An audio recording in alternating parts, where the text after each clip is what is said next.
M0FXB, welcome to my channel. So I always like looking at Rigpix for reviews, whether it's a very old radio or a radio that's just been released like this Yaesu FT-710.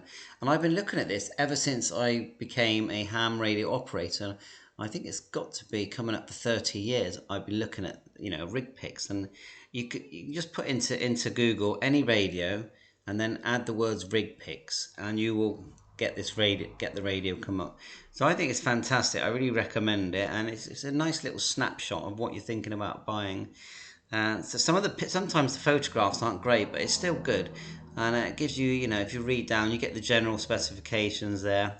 They're reasonably detailed, and then if you scroll down, sometimes if they've managed to get it all, they look here, for example, the user manual. You don't have to hunt around for the user manual.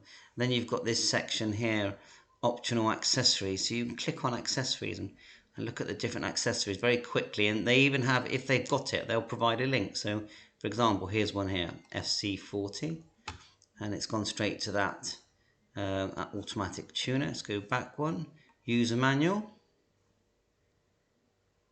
And there's your user manual. Taking a minute to download, but there it is. It's a nice quick way of finding out information and even getting links. What else have we got here? User manual, and then you can, at a glance, you can see the power. So I really recommend Rigpix for things like this. And then the other place you can look is EHAM. EHAM's pretty much the place where you'll get very fast reviews. They describe the radio first.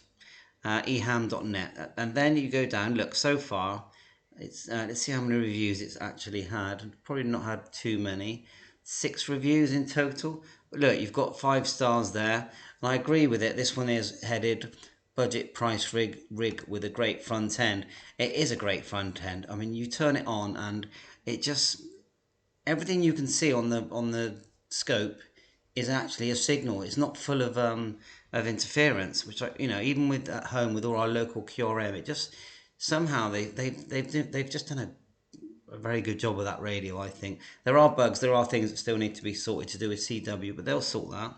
Excellent receive, missed a couple of opportunities.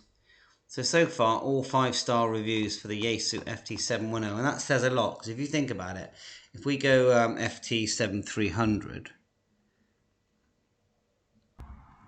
like so, and scroll down, you still got many 5-star reviews, and I've owned that rig, but look, you've got 2-star reviews. Now, of course, there'll be many more reviews. Look, how many reviews are there? 405. So I think you've got to rate the 7300. It was the first one of its kind, and that the 710 is a similar radio. Of course, it's Yaesu. It's not the same radio, but it covers the same bands, functions, has a built-in tuner, has a nice color screen with a waterfall. They do have the 3D scope. So anyway, the point of this video is to say that I use EHAMNET and Rigpix a lot. Even if I don't want to buy or own a radio, I will look at radios using these 2 sites, and I can spend hours just glancing and looking around and reading everyone's, and you get so much advice from the people as well, because some of these reviews, they're very detailed. Yeah, they put a lot of time writing the review. I get fed up after about 2 lines, but look at all that. Look at that for a review. So anyway, I thought I'd chuck it in there and just say check it out and see what you think. Bye for now. 7-3.